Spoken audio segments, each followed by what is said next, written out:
بسم اللہ الرحمن الرحیم۔ سورہ بقرہ کی آیت نمبر 165 سے 167 تک کا مضمون ہے دنیا دار قائدین کی پیروی کا عبرتناک انجام۔ وَمِنَ النَّاسِ مَن يَتَّخِذُ مِن دُونِ اللَّهِ أَندَادًا يُحِبُّونَهُم كَحُبِّ اللَّهِ وَالَّذِينَ آمَنُوا أَشَدُّ حُبًّا لِلَّهِ وَلَوْ يَرَى الَّذِينَ ظَلَمُوا إِذْ يَرَوْنَ الْعَذَابَ أَنَّ الْقُوَّةَ لِلَّهِ جَمِيعًا وَأَنَّ اللَّهَ شَدِيدُ الْعَذَابِ۔ ترجمہ، اور کچھ لوگ وہ ہیں جو بناتے ہیں اوروں کو اللہ کا مد مقابل، محبت کرتے ہیں ان سے جیسے اللہ سے محبت کرنا چاہیے، اور جو ایمان لائے ہیں وہ سب سے زیادہ محنت کرتے ہیں اللہ سے، اور کاش اب جان لیتے جنہوں نے ظلم کیا، جو وہ اس وقت جانیں گے جب آنکھوں سے دیکھ لیں گے عذاب کے ساری قوتوں کا مالک اللہ ہے، اور بے شک اللہ تعالیٰ سخت عذاب دینے والا ہے۔ تفسیر۔ اس کے بعد ان نادانوں کا ذکر ہے جو عقل سے کام نہیں لیتے اور ان واضح دلائل پر غور نہیں کرتے، اور اپنے رب کو چھوڑ کر اپنے بتوں یا جھوٹے سرداروں کی محبت کا دم بھرتے ہیں۔ اگلا ہے، یہ الفاظ غور طلب ہیں۔ یہ نہیں فرمایا کہ وہ صرف اللہ تعالیٰ سے محبت کرتے ہیں اور کسی سے محبت نہیں کرتے، بلکہ فرمایا وہ اللہ تعالیٰ کے ساتھ سب سے زیادہ محبت کرتے ہیں، یعنی عزیز و اقارب، فرزند و زن، مال و جاہ سے ان کو محبت ہے، لیکن اللہ تعالیٰ سے جو ان کو محبت ہے وہ سب محبتوں سے بڑھ کر ہے، اور اس کا پتہ اس وقت چلتا ہے جب یہ محبتیں کچھ کہتی ہوں اور اللہ تعالیٰ کی محبت کچھ کہتی ہو۔ تو اس وقت اگر اس نے اللہ تعالیٰ کے حکم کے سامنے گردن خم کر دی تو وہ سچا ورنہ جھوٹا۔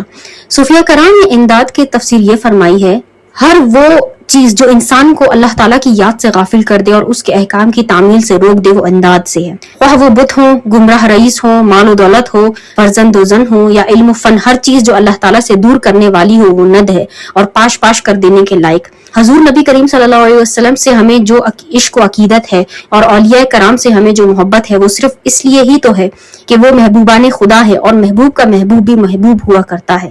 جو اپنے دل میں اللہ تعالیٰ کے محبوب رسول صلی اللہ علیہ وسلم کے لیے محبت محسوس نہیں کرتا، وہ یہ سمجھ لے کہ اسے اللہ تعالیٰ سے بھی محبت نہیں۔ اِذْ تَبَرَّأَ الَّذِينَ اتَّبَعُوا مِنَ الَّذِينَ اتَّبَعُوا وَرَأَوُا الْعَذَابَ وَتَقَطَّعَتْ بِهِمُ الْأَسْبَابُ۔ ترجمہ، خیال کرو جب بیزار ہو جائیں گے وہ جن کی تابعداری کی گئی ان سے جو تابعداری کرتے رہے، اور دیکھ لیں گے عذاب کو اور ٹوٹ جائیں گے ان کے تعلقات۔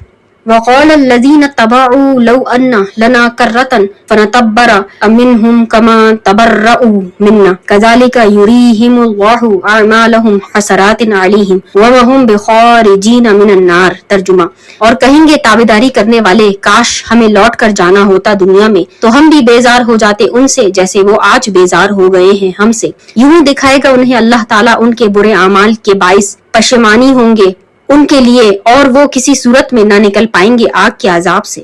اگلی سورہ بقرہ کی 168 سے 171 آیت کا مضمون ہے حلال اور پاکیزہ رزق کھانے کی تلقین۔ یا ایھا الناس کلوا مما فی الارض حلالا طیبا ولا تتبعوا خطوات الشیطان انہ لکم عدو مبین۔ ترجمہ، اے انسانوں، کھاؤ اس سے جو زمین میں ہے حلال اور پاکیزہ چیزیں، اور شیطان کے قدموں پر قدم نہ رکھو، بے شک وہ تمہارا کھلا دشمن ہے۔ تفسیر۔ آج کی ترقی یافتہ دنیا میں کھانے اور استعمال کی چیزوں میں صفائی کا اہتمام کیا جانے لگا ہے، لیکن حلال و حرام کی تمیز اب بھی نہیں۔ اسلام نے اپنے ماننے والوں کو دونوں باتوں کے اہتمام کا حکم دیا، یعنی ظاہری طور پر بھی غلیظ اور گندی نہ ہو تاکہ جسمانی صحت پر برا اثر نہ پڑے، اور باطنی طور پر بھی نجس اور پلید نہ ہو تاکہ ضمیر انسانی دم نہ توڑ دے۔ ظاہری صفائی کو قرآن نے طیب سے کے لفظ سے اور حقیقی پاکیزگی کو حلال کے لفظ سے تعبیر فرمایا ہے، اور حلال اس چیز کو کہتے ہیں کہ نہ تو ذاتی طور پر حرام ہو جیسے حرام جانور، مردار، شراب وغیرہ، اور نہ ایسے طریقوں سے حاصل کی گئی ہو جن کو شریعت نے حرام قرار دیا ہے، مثلا چوری، جوا، خواہ وہ قلبوں میں ہو، رشوت، سود وغیرہ وغیرہ۔ اسلامی نظام معاشیات کا یہ ایک بنیادی اصول ہے، کسب معاش کے لیے کھلی چھٹی نہیں بلکہ تمام وہ راستے بند کر دیے ہیں جن میں کسی کی کمزوری، مجبوری اور ناداری سے ناجائز فائدہ اٹھایا جاتا ہو۔ آپ خود سوچیں، جب سود، جوا، رشوت اور بلیک مارکیٹنگ وغیرہ کے چور دروازے بند ہو جائیں تو کیا دولت سکڑ کر صرف چند افراد کے ہاتھ میں جمع ہو جائے گی؟ دولت کی ناجائز تقسیم بلکہ لوٹ کھسوٹ جن معاشی، اخلاقی اور سیاسی خرابیوں کو جنم دیتی ہے وہ اہل علم سے پوشیدہ نہیں۔ کاش ہم اس الہی نظام کو خود سمجھتے، سنجیدگی سے اس پر عمل کر کے دکھاتے تاکہ دوسری قوموں کو سمجھا سکتے۔ انما یأمرکم بالسوء والفحشاء وان تقولوا علی اللہ ما لا تعلمون۔ ترجمہ، وہ تو حکم دیتا ہے تمہیں فقط برائی اور بے حیائی کا، اور یہ کہ بہتان باندھو اللہ پر جو تم جانتے ہی نہیں۔ تفسیر، شیطان تمہیں بدکاری اور بدمعاشی کی دعوت دیتا ہے، وہ تمہارے دل میں طرح طرح کے وسوسے ڈال کر اللہ تعالیٰ کی نافرمانی پر اکساتا ہے۔ اگر تم اسلام کے بتائے ہوئے اصولوں پر عمل کرنے کا قصد کرو تو وہ تمہیں معاشی بدحالی اور بین الاقوامی بدنامی کے موہوم خطرات سے ڈراتا ہے۔ ایسے بدخواہوں کے چکموں میں آ کر اللہ تعالیٰ کی نافرمانی نہ کرو۔ وَإِذْ قِيلَ لَهُمُ اتَّبِعُوا مَا أَنزَلَ اللَّهُ قَالُوا بَلْ نَتَّبِعُ مَا أَلْفَيْنَا عَلَيْهِ آبَاءَنَا أَوَلَوْ كَانَ آبَاؤُهُمْ لَا يَعْقِلُونَ شَيْئًا وَلَا يَهْتَدُونَ۔ ترجمہ، اور جب کہا جاتا ہے ان سے پیروی کرو اس کی جو نازل فرمایا ہے اللہ نے، تو کہتے ہیں نہیں، بلکہ ہم تو اس کی پیروی کریں گے جس پر ہم نے پایا اپنے باپ دادوں کو، اگرچہ ان کے باپ دادا نہ کچھ سمجھ سکتے ہوں اور نہ ہدایت یافتہ ہوں۔ تفسیر، جو لوگ اللہ کی واضح آیات چھوڑ کر اپنے گمراہ باپ دادا کی تقلید کرتے ہیں ان پر حسرت و افسوس کا اظہار ہے، اور اگر آباء و اجداد سراپا رشد و ہدایت ہوں تو ان کا اتباع عین مقصود ہے، اور انبیاء کی یہی سنت ہے۔ یوسف صدیق علیہ السلام نے مصر کے قید خانے میں یہی فرمایا تھا، وَاتَّبِعْتُ مِلَّةَ آبَائِي، میں اپنے آباء و اجداد کے دین کا پیرو ہوں۔ وَمَثَلُ الَّذِينَ كَفَرُوا كَمَثَلِ الَّذِي يَنْعِقُ بِمَا لَا يَسْمَعُ إِلَّا دُعَاءً وَنِدَاءً صُمٌّ بُكْمٌ عُمْيٌ فَهُمْ لَا يَعْقِلُونَ۔ ترجمہ، اور مثال ان کی جنہوں نے کفر اختیار کیا ایسی ہے جیسے کوئی چلا رہا ہو ایسے جانوروں کے پیچھے جو نہیں سنتے سوائے خالی پکار اور آواز کے۔ یہ لوگ بہرے ہیں، گونگے ہیں، اندھے ہیں، سو وہ کچھ نہیں سمجھتے۔ تفسیر، کفار کی مثال ان جانوروں کی سی ہے جنہیں ہانکا جائے تو وہ ہانکنے والے کی آواز تو سنتے ہیں لیکن سمجھتے کچھ نہیں۔ اگلی 172 اور 173 آیت کا مضمون ہے کھانے کے حقیقی آداب۔ یا ایھا الذین آمنوا کلوا من طیبات ما رزقناکم واشکروا للہ ان کنتم ایاہ تعبدون۔ اے ایمان والوں، کھاؤ پاک چیزیں جو ہم نے تم کو دی ہیں اور شکر ادا کیا کرو اللہ تعالیٰ کا اگر تم صرف اسی کی عبادت کرتے ہو۔ انما حرم علیکم المیتۃ والدم ولحم الخنزیر وما اہل به لغیر اللہ فمن اضطر غیر باغ وعاد ولا عاد فلا اثم علیہ ان اللہ غفور رحیم۔ ترجمہ، اس نے حرام کیا ہے تم پر صرف مردار اور خون اور سور کا گوشت اور وہ جانور بلند کیا گیا ہو جس پر ذبح کے وقت غیر اللہ کا نام، لیکن جو مجبور ہو جائے درآہ لے کے وہ نہ سرکش ہو اور نہ حد سے بڑھنے والا، تو اس پر بقدر ضرورت کھا لینے میں کوئی گناہ نہیں، بے شک اللہ تو بہت گناہ بخشنے والا ہمیشہ رحم کرنے والا ہے۔ تفسیر، اس میں 4 چیزوں کا ذکر ہے جو حرام ہے۔ نمبر 1، مردار، وہ جانور جسے شرعی طریقے پر ذبح نہ کیا گیا ہو، اس کی کسی چیز کا استعمال درست نہیں۔ اور ابو البکر نے تصریح کی ہے شکاری کتوں اور شکاری پرندوں کو کھلانا بھی منع ہے۔ نمبر 2، خون جاری۔ نمبر 3، خنزیر۔ نمبر 4، ما اہل لغیر اللہ۔ اگلا ہے میں نے اس کا ترجمہ کیا ہے اور وہ جانور جس پر بلند کیا گیا ہو ذبح کے وقت غیر اللہ کا نام۔ میں نے اس ترجمے میں حضرت شاہ ولی اللہ رحمۃ اللہ کے فارسی ترجمے کا اتباع کیا ہے۔ قرآن کریم میں یہ آیت 4 بار آئی ہے اور ہر جگہ حضرت شاہ صاحب رحمۃ اللہ علیہ نے یہی ترجمہ کیا ہے۔ ترجمہ میں وقت ذبح کی قید کو ہمیشہ ملحوظ رکھا ہے۔ مثلا آپ نے اس آیت کا ترجمہ آواز بلند کردہ شود و ذبح دے بغیر خدا کے الفاظ سے کیا ہے، اور تمام مفسرین کرام نے اس آیت کا یہی معنی بیان فرمایا ہے۔ میں امام ابو بکر جساس رحمۃ اللہ علیہ کی عبارت سے نقل کرنے پر اکتفا کرتا ہوں، یعنی سب مسلمان اس بات پر متفق ہیں کہ اس سے مراد وہ ذبیح ہے جس پر ذبح کے وقت غیر اللہ کا نام لیا جائے۔ بعض لوگ ان چیزوں کو بھی حرام کہہ دیتے ہیں جس پر کسی ولی یا نبی کا نام لے دیا جائے، خواہ ذبح کے وقت اللہ کے نام سے ہی ذبح کیا جائے، کیونکہ اس طرح مشرکین کے مشرکانہ عمل سے تشبیہ ہو جاتی ہے، کیونکہ وہ بھی اپنے بتوں کے نام لے دیا کرتے تھے۔ لیکن اگر نظر انصاف سے دیکھا جائے تو مسلمانوں کے اس عمل کو مشرکین کے عمل سے ظاہری یا باطنی، صوری یا معنوی کسی قسم کی بھی مشابہت نہیں۔ کفار جب ایسے جانوروں کو ذبح کرتے تھے تو اپنے بتوں کا نام لے کر ان کے گلے پر چھری پھیرتے۔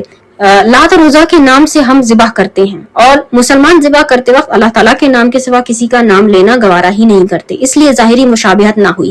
نیز کافر ان جانوروں کو ذبح کرتے تو ان بتوں کی عبادت کی نیت سے ان کی جان تلف کرتے، کسی کو ثواب پہنچانا مقصود نہ ہوتا، اور مسلمان کسی غیر خدا کی عبادت کی نیت سے یا کسی کے خاطر ان کی جان تلف نہیں کرتے، بلکہ ان کی نیت یہی ہوتی ہے کہ اس جانور کو اللہ کے نام سے ذبح کرنے کے بعد یا یہ کھانا پکانے کے بعد فقراء اور عام مسلمان کھائیں گے۔ اور اس کا جو ثواب ہوگا وہ فلاں صاحب کی روح کو پہنچے۔ واضح ہو گیا کہ مسلمانوں کے عمل اور مشرکین کے طریقے میں زمین و آسمان سے بھی زیادہ فرق ہے۔ ہاں، اگر کوئی ذبح کرتے وقت غیر اللہ کا نام لے یا کسی غیر خدا کی عبادت کے لیے کسی جانور کی جان تلف کرے تو اس چیز کے حرام ہونے اور ایسا کرنے والے مشرک و مرتد ہونے میں کوئی شک نہیں۔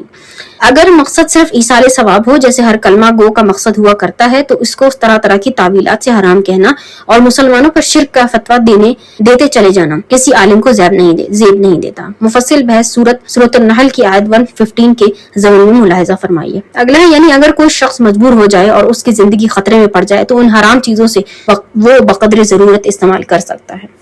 174 سے 176 آیت ہے، علماء سو پر اللہ تعالیٰ کا غضب۔ ان الذين يكتمون ما انزل الله من الكتاب ويشترون به ثمنا قليلا اولئك ما ياكلون في بطونهم الا النار ولا يكلمهم الله يوم القيامه ولا يزكيهم ولهم عذاب عليم۔ ترجمہ، بے شک جو لوگ چھپاتے ہیں اللہ کی نازل کی ہوئی کتاب اور خرید لیتے ہیں اس کے بدلے حقیر سا معاوضہ، سو وہ نہیں کھا رہے اپنے پیٹوں میں سوائے آگ کے، اور بات تک نہ کرے گا ان سے اللہ تعالیٰ قیامت کے دن، اور نہ ان کے گناہ بخش کر انہیں پاک کرے گا، اور ان کے لیے دردناک عذاب ہے۔ تفسیر، یہود احکام الہی کو چھپاتے تھے، حضور کریم صلی اللہ علیہ وسلم کے محامد و اوصاف جو تورات میں لکھے تھے ظاہر نہیں ہونے دیتے تھے، اور چند ٹکوں کی لالچ میں اپنی خواہش کے مطابق شریعت میں رد و بدل بھی کر لیتے تھے، خود بھی چشمہ ہدایت سے سیراب نہ ہوتے اور دوسروں کو بھی سیراب نہ ہونے دیتے تھے، خود بھی گمراہ رہے اور دوسروں کے لیے بھی ہدایت کے دروازے بند رکھے۔ یہ جرم کیونکہ بہت سنگین تھا اس لیے اس کی سزا بھی اتنی ہی سخت رکھی گئی۔ فرمایا کہ یہ لذیذ لقمے جو رشوت لے کر تم اپنے حلق سے نیچے اتار رہے ہو، یہ آگ نہ بجھانے والے انگارے ہیں، ان کی سوزش کبھی ختم نہ ہوگی۔ اگلا ہے، اور اس سے بڑھ کر یہ کہ اللہ تعالیٰ جو رحمان اور رحیم ہے ایسے لوگوں سے بات تک نہ کرے گا۔ ہر وہ شخص جس نے کبھی اخلاص و محبت کا نام بھی سنا ہو یہ سرزنش برداشت نہیں کر سکتا۔ مالک حقیقی، محبوب حقیقی، ہمیشہ مہربانی فرمانے والا، ہر وقت بے انداز عنایتیں فرمانے والا اپنی نگاہ رحمت پھیر لے، اپنے کرم کا رخ موڑ لے، اپنے خطاب جاں پرور سے محروم کر دے اور پھر دل برداشت کر لے۔ وہ دل نہ ہوا پتھر ہوا، بلکہ پتھر سے بھی سخت تر اور فروتر۔ اللہ تعالیٰ اپنے محبوب مصطفیٰ صلی اللہ علیہ وسلم کے طفیل اپنی ادنا سے ادنا ناراضگی سے بھی بچائے، آمین۔ تیسری سزا یہ ہے کہ ان کے چہروں پر کتمان حق کی نجاست چسپاں رہنے دی جائے، اب آب رحمت سے اسے دھویا نہیں جائے گا۔ اولئک الذین اشتروا الضلالۃ بالہدی والعذاب بالمغفرۃ فما اصبرهم علی النار۔ ترجمہ، یہ وہ بد نصیب ہیں جنہوں نے خرید لی گمراہی ہدایت کے عوض اور عذاب کو نجات کے بدلے۔ تعجب ہے کس چیز نے اتنا صابر بنا دیا انہیں آگ کے عذاب پر۔ ذالک بأن اللہ نزل الکتاب بالحق وان الذین اختلفوا فی الکتاب لفی شقاق بعید۔ ترجمہ، یہ سزا اس وجہ سے ہوگی کہ اللہ نے تو اتاری کتاب حق کے ساتھ، اور بے شک جو لوگ اختلاف ڈال رہے ہیں کتاب میں وہ دور دراز کے جھگڑوں میں پھنسے ہیں۔ اگلی 177 آیت کا مضمون ہے نیکی کا صحیح تصور۔ لیس البر ان تولوا وجوہکم قبل المشرق والمغرب ولکن البر من آمن باللہ والیوم الآخر والملائکۃ والکتاب والنبیین وآتى المال على حبه ذوی القربى والیتامى والمساکین وابن السبیل والسائلین وفی الرقاب واقاموا الصلاة وآتوا الزکاة والموفون بعہدہم اذا عاہدوا والصابرین فی البأساء والضراء وحین البعث اولئک الذین صدقوا واولئک هم المتقون۔ ترجمہ، نیکی بس یہی نہیں کہ نماز میں تم پھیر لو اپنے رخ مشرق کی طرف اور مغرب کی طرف، بلکہ نیکی کا کمال تو یہ ہے کہ کوئی شخص ایمان لائے اللہ پر اور روز قیامت پر اور فرشتوں پر اور کتاب پر اور سب نبیوں پر، اور دے اپنا مال اللہ کی محبت سے رشتہ داروں اور یتیموں اور مسکینوں اور مسافروں اور مانگنے والوں کو، اور خرچ کرے غلام آزاد کرنے میں، اور صحیح ادا کیا کرے نماز اور دیا کرے زکوٰۃ، اور جو پورا کرنے والے ہیں اپنے وعدوں کو جب کسی سے وعدہ کرتے ہیں، اور کمال نیک ہیں جو صبر کرتے ہیں مصیبت میں اور سختی میں اور جہاد کے وقت، یہی لوگ ہیں جو راست باز ہیں اور یہی لوگ حقیقی پرہیزگار ہیں۔ تفسیر، ہر دین میں بعض ظاہری اعمال ہوتے ہیں اور بعض حقیقی مقاصد، کیونکہ ان ظاہری اعمال سے انسان دین کی حقیقی مقاصد تک آسانی سے پہنچ سکتا ہے، اس لیے ان ظاہری اعمال کی بجا آوری نہایت ضروری ہوتی ہے۔ جب تک قوم دین کا دامن مضبوطی سے تھامے رہتی ہے وہ ان ظاہری اعمال اور حقیقی مقاصد دونوں کو پیش نظر رکھتی ہے اور دونوں کو یکساں اہمیت دیتی ہے، لیکن جب دین کا ولولہ سرد پڑ جاتا ہے تو آہستہ آہستہ حقیقی مقاصد دونوں کو پیش نظر رکھتی ہے اور دونوں کو یکساں اہمیت دیتی ہے، لیکن جب دین کا ولولہ سرد پڑ جاتا ہے تو آہستہ آہستہ حقیقی مقاصد آنکھوں سے اوجھل ہونے لگتے ہیں اور قوم صرف ظاہری اعمال کی ادائیگی کو کافی سمجھنے لگتی ہے اور ان ظاہری اعمال میں حقیقی مقاصد تک پہنچنے کا جذبہ دم توڑ چکا ہوتا ہے، اس لیے وہ اعمال بے جان رسوم ہو کر رہ جاتے ہیں اور غلط اندیش قوم انہیں رسوم کی بجا آوری کو ہی سب سے بڑی نیکی شمار کرنے لگتی ہے اور حقیقی مقاصد سے یکسر غافل ہو جاتی ہے۔ مثلا نماز اور روزہ اسلام کی بنیادی عبادات میں سے ہیں، لیکن حضور رحمت اللہ علیہ صلی اللہ علیہ وآلہ وسلم نے نماز کے متعلق ارشاد فرمایا کہ جو نمازی کو بدکاری سے باز نہ رکھ سکے فلم تزدہ ترجمہ وہ نماز کے متعلق ارشاد فرمایا کہ جو نمازی کو بدکاری سے باز نہ رکھ سکے وہ نماز اسے خدا سے اور زیادہ دور کر دے گی۔ روزے سے متعلق ارشاد ہے روزے دار اگر جھوٹ بولنے اور اس پر عمل کرنے سے باز نہ آئے تو اللہ کو اس کے بھوکے پیاسے رہنے کی کوئی ضرورت نہیں۔ اس آیت کریمہ میں اسی حقیقت کو کھول کر بیان فرمایا گیا ہے تاکہ امت مسلمہ پہلی امتوں کی طرح چند ظاہری اعمال پر ہی قانع نہ ہو جائے اور نیکی اور اطاعت کو انہی میں منحصر نہ سمجھ بیٹھے۔ اگلا ہے سابقہ غلط فہمیوں کو دور کرنے کے بعد بڑی وضاحت اور خاص ترتیب سے اسلام کے جملہ حقیقی مقاصد بیان فرمائے جا رہے ہیں۔ اسلام کی ساری تعلیم ان 4 عنوانوں کے نیچے درج کی جا سکتی ہے۔ نمبر 1 عقائد، نمبر 2 معاملات، نمبر 3 عبادات، نمبر 4 اخلاق۔ ترجمہ اقاموا الصلاۃ وآتوا الزکوٰۃ سے اسلامی نظام عبادات کے 2 اہم ترین رکن نماز و زکوٰۃ بتائے گئے۔ اس کے بعد اسلام جس ضابطہ اخلاق کی پابندی کا اپنے ماننے والوں کو حکم دیتا ہے اس کی وضاحت کر دی گئی۔ اگلا ہے قاعدے کے مطابق وہ صابرون ہونا چاہیے، لیکن خلیل الامام نے کہا کہ یہاں الصابرین منصوب علی المدح ہے، اس لیے اس معنی مدح کو جو قرآن کا مدلول ہے ترجمے میں ظاہر کرنا از حد ضروری ہے، اس لیے میں نے یہ ترجمہ کیا ہے۔ اگلی 178 سے 179 آیت کا مضمون ہے ناحق مقتول کے قصاص کا حکم۔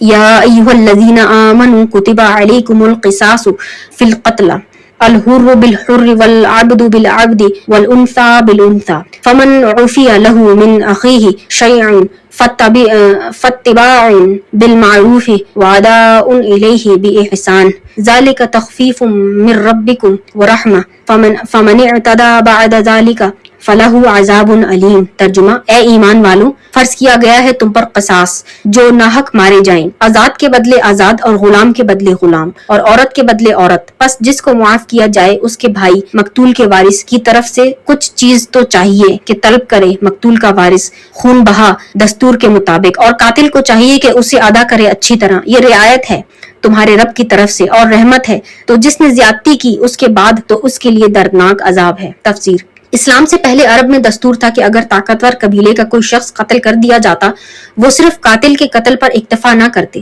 بلکہ قاتل کے قبیلے کے 10-20 آدمی قتل کرنا اپنا حق سمجھتے۔ اگر کسی آزاد کو غلام قتل کر دیتا تو غلام کے بدلے غیر قاتل آزاد کا سر قلم کیا جاتا، اور اگر عورت قتل کرتی تو مرد قتل کیا جاتا۔ اسی ظالمانہ اور غیر اسلامی دستور پر صدیوں عمل ہوتا رہا اور عرب اپنی نسلی نخوت اور قبائلی برتری کی تسکین بے گناہوں کا خون بہا کر کرتے رہے۔ قرآن کریم نے اس دستور کو یکل منسوخ کر دیا اور حکم دیا کہ مقتول کا قتل ہی قصاص میں قتل کیا جائے گا، خواہ وہ مرد ہو یا عورت، آزاد ہو یا غلام۔ یہ رواج صرف عرب میں ہی نہ تھا بلکہ دوسری قوموں میں بھی تھا، بلکہ آج تک یورپ کے حکمران قومیں بھی اب اس پر عمل پیرا ہو رہی ہیں۔ جنوبی افریقہ کے حبشی، آسٹریلیا کے اصلی باشندے اور امریکہ کے ریڈ انڈین آج بھی اس پر شاہد ہیں۔ یہ فخر اسلام کو ہی حاصل ہے کہ اس نے جھوٹے امتیازات کے بت مدت ہوئی پاش کر دیا اور انسانی مساوات کا صرف قانون ہی پیش نہیں کیا بلکہ عمل کر کے دکھایا۔ اگلا ہے قانون قصاص میں ایک اور اہم تبدیلی کی جا رہی ہے، وہ یہ کہ اگر مقتول کے وارث قاتل سے صلح کرنا چاہیں تو وہ خون بہا لے کر صلح کر سکتے ہیں۔ آج کل کے قانون میں قتل کا جرم صلح کے قابل نہیں ہے، جس سے بہت خرابیاں پیدا ہوتی ہیں۔ اسلام نے ان خرابیوں کا احساس کرتے ہوئے صلح کی اجازت دے دی۔ اگلا ہے من اخیہ کا لفظ بڑی شان رکھتا ہے ایسی حالت میں جبکہ قاتل قتل کا ارتکاب کر چکا ہے، محبت، پیار، رحم اور شفقت کے تمام رشتے ٹوٹ چکے ہیں، عداوت اور انتقام کی آگ بھڑکنے لگی ہے۔ قرآن مقتول کے غضبناک وارثوں کو یاد دلاتا ہے کہ قاتل مجرم ہے، قصوروار ہے اور تمہارا غصہ بے جا بھی نہیں، تاہم تمہارا اسلامی بھائی تو ہے، اگر بخش دو، معاف کر دو تو کوئی بڑی بات نہیں۔ مقصد یہ ہے کہ ٹوٹے ہوئے دل پھر جڑ جائیں اور اسلام معاشرے کے دامن میں جو چاک پڑ گیا ہے اسے پھر سے سی دیا جائے۔ اللہ تعالیٰ کی پاک کلام کی یہی لطافتیں تھیں جنہوں نے عرب کی سرکشوں کو متی بنا دیا۔ اگلا ہے مقتول کے وارثوں کو نصیحت کی جا رہی ہے کہ جس بھائی پر تم نے اتنا احسان کیا اب اس سے خون بہا اس احسان طریقے سے طلب کرو کہ اسے تکلیف نہ ہو، اور قاتل کو ہدایت فرمائی کہ وہ احسان فراموش نہ بنے بلکہ خوشی خوشی جلدی جلدی خون بہا ادا کر دے۔ اگلا ہے قتل کی سزا قتل ہی تو مقرر نہیں فرمائی بلکہ خون بہا ادا کرنے کی بھی گنجائش رکھی ہے، یہ محض تمہارے رب کا تم پر احسان ہے۔ اگلا ہے تصفیہ کے بعد بھی جو زیادتی کرے گا، قاتل ہو یا مقتول کے رشتہ دار، اسے دردناک سزا دی جائے گی۔ ہر ایک کو قانون کا احترام اور پابندی کرنا چاہیے، اسی لیے شریعت اسلامیہ نے قصاص لینے، حدود قائم کرنے اور تعزیرات لگانے کا حق افراد کو نہیں دیا بلکہ صرف قوم وقت کو دیا ہے، کیونکہ عدل و انصاف قائم رکھنے کی صرف یہی صورت ہے۔ اگر افراد کو یہ حق مل جائے تو وہ افراتفری پیدا ہو کے الامان۔